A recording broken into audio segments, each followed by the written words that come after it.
What makes the achievement of emotional sobriety so difficult is the habits we have, the patterns we have in our behavior, the habitual ways that we've come to think about things. We have to really become aware of those things in order to challenge them, because the consciousness that has created a lot of the problems in our life cannot solve it, cannot change things. So what happens is the first step is waking up.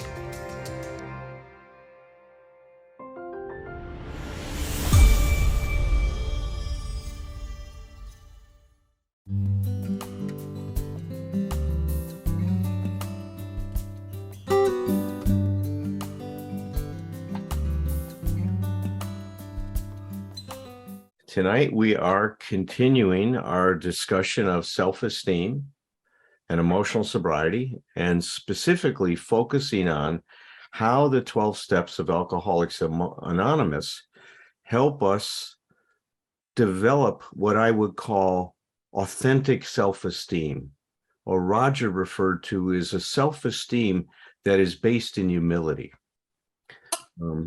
If you have not listened to the beginning introduction that Roger gave a couple weeks ago, and into the incredible introduction that Herb gave to us to step one last week, please go back. The link to the other videos, in fact, since we have been talking about the steps in emotional sobriety, I think there's over 60 or 70 archive videos that you can find on the Institute for Optimal Recovery and Emotional Sobriety's YouTube channel. Please go back and listen to those. They are worth reviewing several times. And we're going to continue that discussion tonight on step one, because this is a very, very important step in changing our lives. There are no question about it. So I want to pick this up first tonight, Herb, and then I'll have you go second, and Roger will be the cleanup batter tonight. And I was talking last time when I ended my discussion on the difference between what we could call a healthy pride and an unhealthy pride. Or I used the term, and this is a term that's not used much anymore, but many people in the 50s and 60s used it. They called it neurotic pride, or we could call it false pride. And I want to talk about that and how it's relevant to this particular step. I see step one, as we admitted we were powerless over alcohol, that our lives had become unmanageable, as the beginning of an alignment to reality. It's our first adjustment, if you will, to getting aligned with reality. And as anyone knows that has attempted to work the program, this is an incredibly difficult step. And what makes it so difficult? What makes it such a challenge for people? Well, Bill Wilson, he says this, he goes, when first challenged to admit defeat, most of us revolted. We had approached AA expecting to be taught self-confidence. You see, so this idea of defeat is so rooted in our minds, of like the military use of the word defeat, that you've lost the battle. Now, Bill went on to say in the 12 and 12, he says, we know that little good can come to any alcoholic who joins AA unless he has first accepted his devastating weakness. I put in parentheses here his limitations and all its consequences. So what is going on that makes this so difficult for us? Well, you've heard me talk before that we all adopt some concept of who we should be to be okay. This concept we can think of as an idealized self, a false self, an engineered self. Father Richard Rohr called it, in the training that Herb and I had with him, the imperial self. Right? And it really acts like an imperial self, because the idea is if I can become like this, then my search for glory has ended. I will be loved. I will be accepted. I will belong, and life will just work for me. So we dedicate all of our resources to trying to become who we think we should be. if we have moments where we believe we achieve that ideal, then we're proud of ourselves. We're going to call that false pride. We're going to define that tonight as an allegiance to an idealized image or to an idealized self. So that pride comes from living up to who we think we should be to be okay. Now, I do not believe that anybody's idealized image has to do with being powerless over alcohol. I just can't see that as a part of a construction of an idealized image, is to be powerless over alcohol. So now you can see the challenge that happens with step one. If I accept this, then I'm not who I think I should be, who I need to be okay. So now the first step in recovery is not adding to a person. It feels like a major subtraction, and hence all kinds of resistance. And it just doesn't stop with powerless over alcohol. I mean, a lot of people don't even get to the second half of that step, which talks about our unmanageability. I mean, talk about a 1-2 punch. But in the early days, when you're first coming into the program, it's enough of a pill to swallow to try to wrap your head around being powerless over alcohol. A lot of people can't even understand and imagine what that second half feels like. I don't think that I really got that until I was about 20 years clean and sober, right? It really took that long for me to thaw out and really understand what that truly meant. Now, authentic pride, which is the opposite of this, comes from an allegiance to one's authenticity. Not an allegiance to shoulds or ideals, but an allegiance to being oneself and to accepting oneself as we are. And so now the pride comes from me being who I am and being able to live that honestly, openly, sometimes with shame, because I'm still dealing with that idea that I should be somebody else. And I then reveal that when that comes up. Now, this becomes important in terms of the whole issue of self-esteem. Dr. Brandon says that in order to really make any changes in our life, right, we have to have some self-acceptance. We have to own who we are and what's going on. He even credits that idea from Gestalt therapy that's called the paradoxical theory of change. Paradoxical theory of change says we change when we own who we are, when we accept who we are, not when we try to become something we're not when we try to be someone we're not. So the beginning of self-esteem is this alignment with the nature of our fatal condition. And then later on, the alignment with the fact that our life has been unmanageable the way we've tried to manage it, which means control, right? The way we've tried to control it. So I wanted to introduce the idea, because we'll be looking at this through all the steps. Every step has a specific therapeutic value to it and a general therapeutic value to it. Now, what do I mean by a specific therapeutic value to it? Well, if you have pneumonia and you're given penicillin, if you're not allergic to it, the specific therapeutic value of that antibiotic is to kill the pneumococcus. The pneumococcus dies. The general therapeutic value of it is all kinds of other complications begin to resolve. Your bronchitis might resolve, your blood pressure might start to come down. These are all general benefits of the specific therapeutic value of the antibiotic. This step, the specific therapeutic value, is to get us aligned with the reality of our fatal condition, because without that alignment, no real change can take place. The whole program rests itself on the degree to which we've taken this step and that we've accepted our fatal condition. As Bill said, I'll read that once again. We know that little good can come to any alcoholic who joins AA unless he has first accepted his devastating weakness and all its consequences.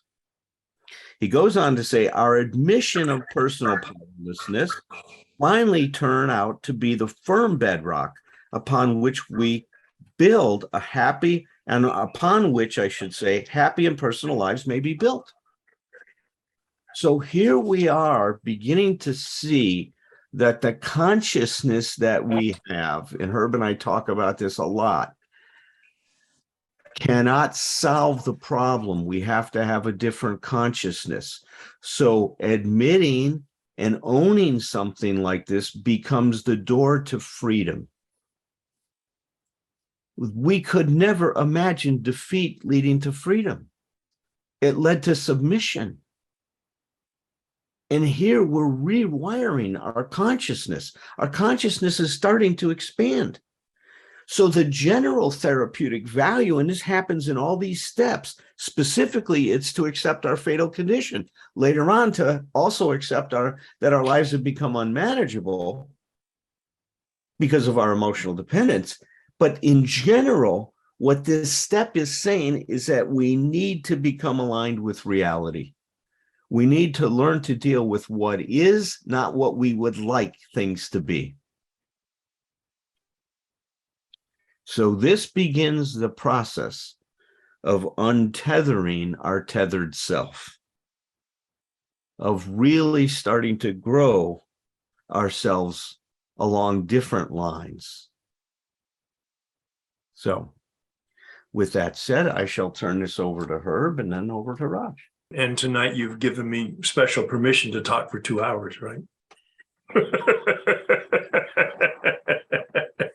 Oh, I just made just a whole pad of notes here, Pabe, looking at this, and I'm going to be very brief in this, my intent. The connection that we're attempting to elaborate on is between the self-esteem coming to healthy self-esteem rather than unhealthy self-esteem. We're connecting it to the steps, and right now we're looking at from the lens of the step one. And I spent some time last week talking about step one in terms of no choice. And what you've prompted me here is the first. And Roger made it so clear that it was humility that was the key.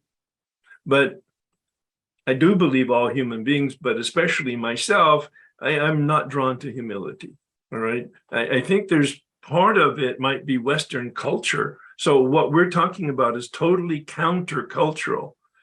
And especially, but anyway, and that is that self-reliance. I can do this. I just need to know better, and therefore I'll do better, or even sometimes do better and then I'll know better. And that's the dynamic. Well, it's interesting because that's the way we're built as human beings. And I'm going to take that directly into step one, and the step process itself.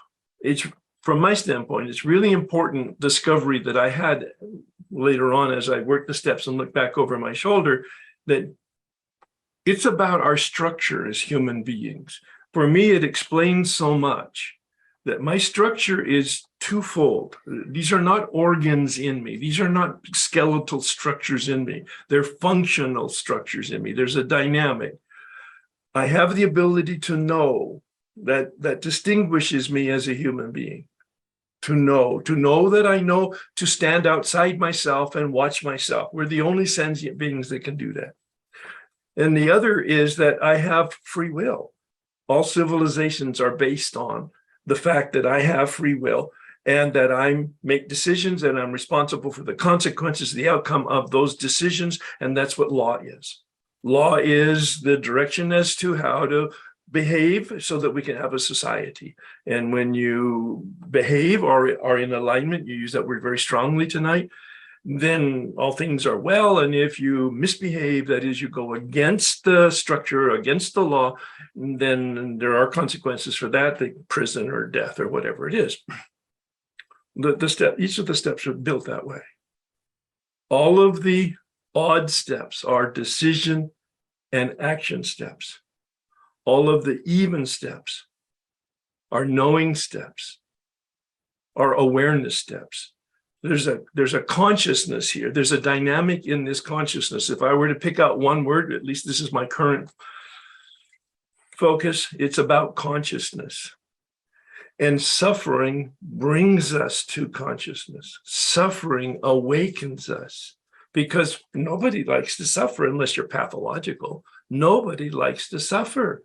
And so we begin to attempt to find the resource to ease, reduce, eliminate the suffering. And that's where step one is. Step one is, oh my God, I become aware that I need help. I did an autobiography, you remember, Alan, in the hospital program, not of my general story, but of my relationship to alcohol. And I broke it out into bullet points, and then I read it to somebody, my history of relationship to alcohol, age 43 years old, with a wonderful, reflective, introspective background, educational background. And I was shocked when I read it out to somebody, 20 minutes, 30 minutes, and I saw the puzzle pieces come together for the very first time, that all of my suffering, most of my suffering, had come from the use of alcohol. And I had never connected the dots. I was able to know something, the source of my suffering, and then be willing to listen to the suggestions where help was, and that began my journey. And so I think the first thing is the willingness. And I believe that Brandon talked about that. Maybe even in this, I didn't look at my notes, but I think in that seventh pillar he talked about, I believe, willingness. And that's absolutely my experience now in retrospect, looking at success. That willingness to accept that the suffering is in my life, and that there is a resource. I need help, and there is a resource to get help. That's at the very basic level. There's a sense of humility in that, not that I'm conscious of it, because I wasn't, but I was shocked. I wasn't embarrassed that I had an alcohol problem. I was embarrassed that I had never seen it. With all that education, all that self-help, all that introspective background, I had never seen it. And that's actually part of the nature of the addiction itself. So I'm going to stop there, but as you know, I can go on. Well, I'm really impressed by your ability to self-regulate and contain, Herb. Very, very impressed with that. Thank you. But I'm also eager to hear everything else that you have to say, and look forward to that. Gosh, Alan, as you were talking, I was so struck by the similarity of our takes about the fundamental connection between step one and self-esteem. Herb, I'll go to that chapter 18 in the 6 pillars of self-esteem that you alerted both Alan and me to last week, because I'd also forgotten about the 7th pillar of self-esteem.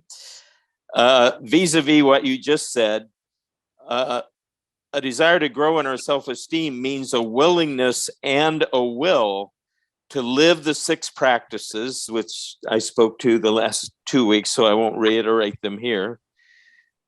When to do so may not be easy. We may need to overcome inertia, face down fears, confront pain, or stand alone in loyalty to our own judgment, even if it involves standing in a different position from those we love. Living consciously requires effort. Generating and sustaining awareness is work. Now, that's something you emphasized last week, Herb, and Alan's mentioned that many times.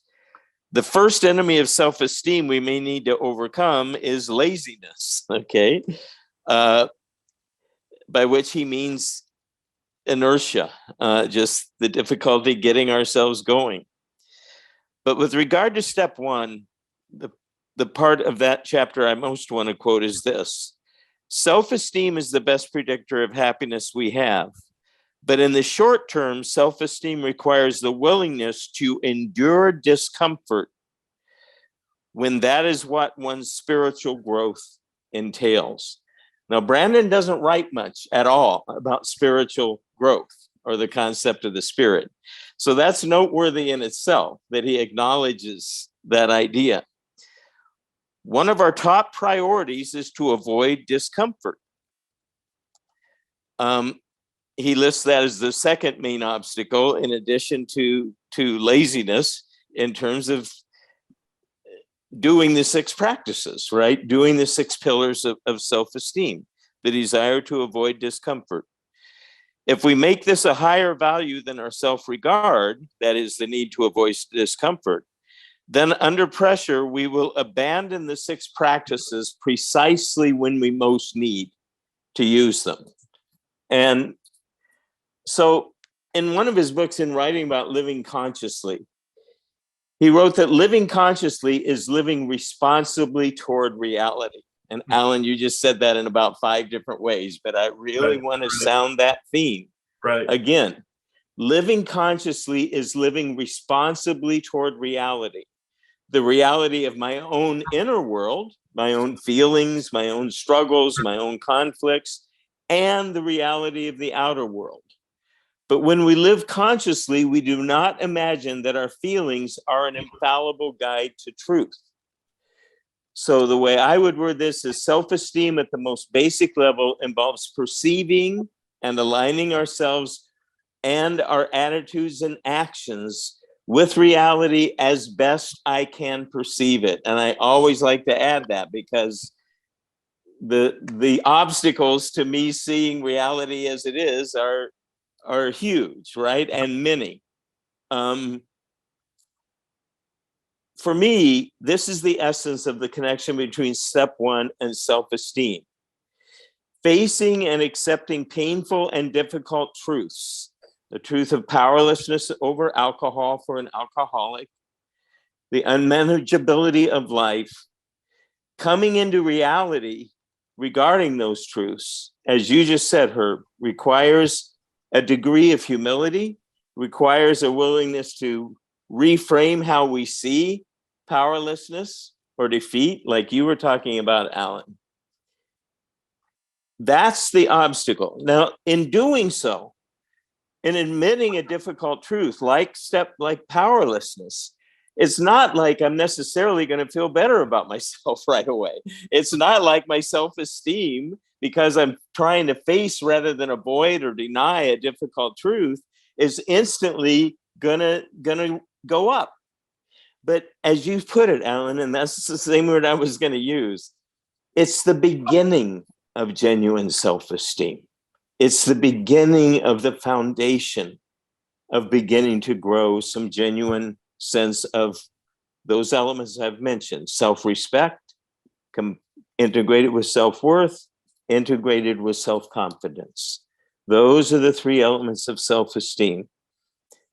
And so in the choice to dig deeper, the choice to face difficult realities, the choice to try to align myself with reality rather than my denial, my fantasies, or whatever, that's the connection again for me between step one and the beginnings of self-esteem.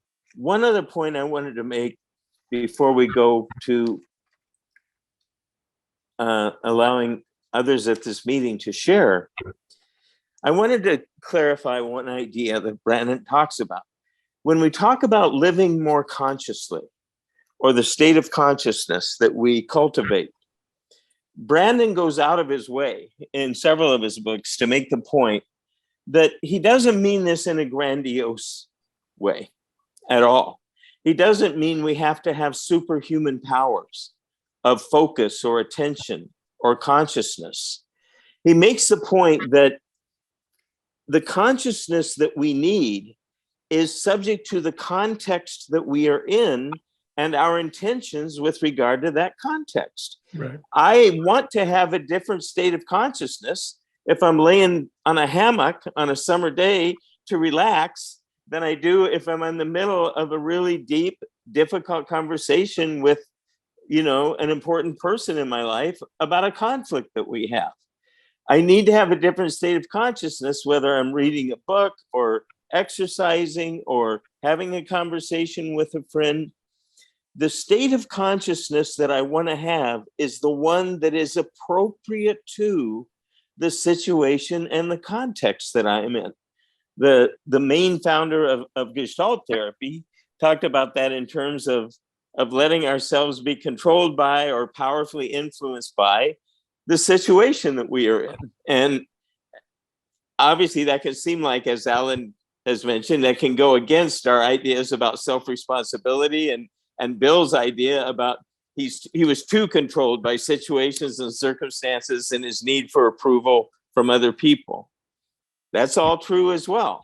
But there is also a very important truth in the idea that our behavior always occurs in a context, whether it's a relational context with other people or a situation that we're in.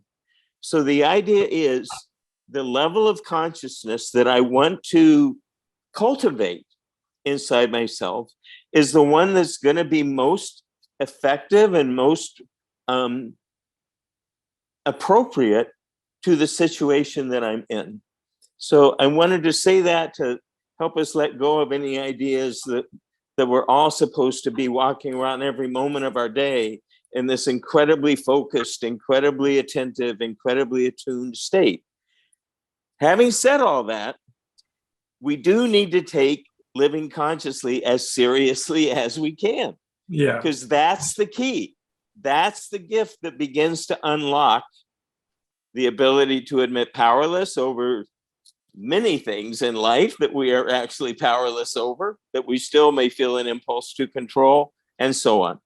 So those are some of the thoughts that I wanted to share. I will add, I also have many things I want to work in at some point in relation to the steps about humility and the importance of relationship in influencing our level of self-esteem, our ability to cultivate fulfilling relationships, mutually fulfilling, our ability to feel like we're effectively functioning in relationships.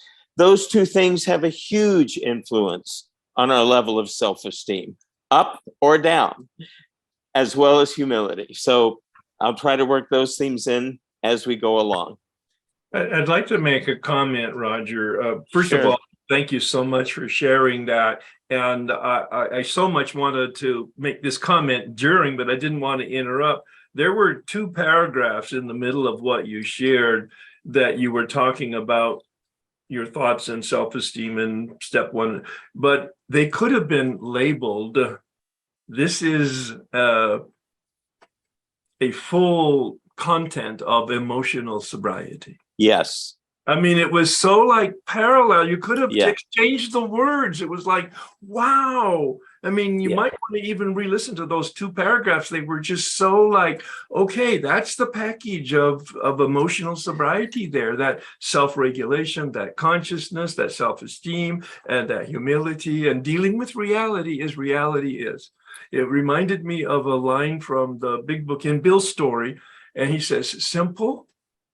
Everything we say is really, we can mostly understand it's simple, but not easy. Yeah. It means the destruction of self-centeredness. I must turn in all things, and I'll paraphrase it, to the light. And my image is, there is a flow of life, and we have free will. And when we choose to go against the flow of life reality as it is, we suffer. And the solution is to turn. Yeah. Be in alignment with reality. Yeah. And Alan talked about that word alignment. You picked it up. For me, consciousness that I'm disturbed because I'm out of alignment and I need to do something to place myself in alignment with the flow. Notice I didn't use any spiritual words. look, what's really important in this discussion is to understand that misalignment that you're talking about, we aren't even aware that we're misaligned. See, we believed wholeheartedly that this was our solution. Yep. And I can't emphasize this enough, Yep. is that when we're coming into the program and now somebody says, hey, you're going to have to think about things in a very different way, there's a shock that goes on. Our system is shocked because we've really believed that we were on that track. Yep. I mean, we really did. And the people that have a hard time surrendering to that or accepting step one, it's because they're still holding on to that idea that if I just exert a little bit more willpower, I can pull this off. If I just know better. If I can know better, if I get more self-confidence, I can do this. I mean, and here what we're saying is we're redefining so many things. Yep. And some of these things, like you've experienced, and I know you have, Rod, we don't realize this until we bump up against something that confronts us. We start grinding, and that's why we say, and this is such another important part of emotional sobriety, trouble doesn't mean something's wrong. Mm-hmm. It's an emerging opportunity. It's a signal that there's something amiss with my thinking, my feeling, and especially my behavior. That's all it is. It's just a signal. That's right. That's why consciousness is so important. Yes. Consciousness to the fact that I'm disturbed. I really did believe my father was the source of my disturbance. Yeah. And my wife was the source of my disturbance. Yeah. And etc. Go ahead, Rod. You were going to throw one. No, I was just going to mention that you pointed out last week, Al, that almost everything we say about how to raise or improve our self-esteem is identical to raising and elevating our level of emotional sobriety and vice versa. Doesn't mean they're identical, doesn't mean they're exactly the same, but that we're going to see that, and you referenced it, Herb, is why I'm bringing it up. We're going to see it over and over again. The ways these two concepts fit together, and and they're not necessarily a logical or chronological order to it. I did need to know better. I had a problem before I was able to do better, but then I was able to do better so that I was able to know better. And there's the dynamic. Yeah. Okay. It's so interesting. I do some light reading sometimes, and I'm picking up Eric Fromm's book.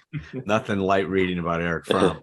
It's one of the last books he wrote called The Sane Society. Yes. And listen to this first sentence in the book, right? It's just exactly what we're talking about. He goes, nothing is more common than the idea that we, the people living in the Western world of the 20th century, are eminently sane. Yeah. I mean, we buy that. We think that that's the case. Oh, yeah. I mean, that becomes the problem. We buy all of these ideas about who we're supposed to be, how things are supposed to be, and all of that. And if we get close to that, we think, I got it now. I'm really getting it. Right. And then, at 60 years old, we look at our life and go, how come I feel so empty? Yeah. How come I've been divorced 5 times? I mean, what's going on? How come my kids don't want to talk to me anymore? Right. I mean, it is such a critical issue, what we're talking about. And listen, both of you, I want to just say that this is a wonderfully nuanced discussion of this. And we will continue on with step 1 next week, I think for several weeks to come, because there's so much to say. I hear a lot of people criticize the 12 steps, that they're old-fashioned. I can understand that criticism. They were written back in 1935. Some people that are agnostic have difficulty with the word God used in the steps. For me, I look at the process that's involved, the forces that the 12 steps generate are so powerful that I think they're ageless. There's this interesting phenomena that happens when you work the steps. They create a charge and then a discharge. You know, the first step, we're powerless. Our life has become unmanageable. It creates this charge. You know, we're in big trouble and we don't know what to do. And then step 2 comes along and it says we have hope. That charge, that existential crisis that we have is resolved. What's happening here is parallel to life. We charge ourselves when we breathe in. When we exhale, we discharge. That's the rhythm of life. And the way I love to think about the 12 steps, it's helping us get connected to the rhythm of life so we can learn how to show up in a good way.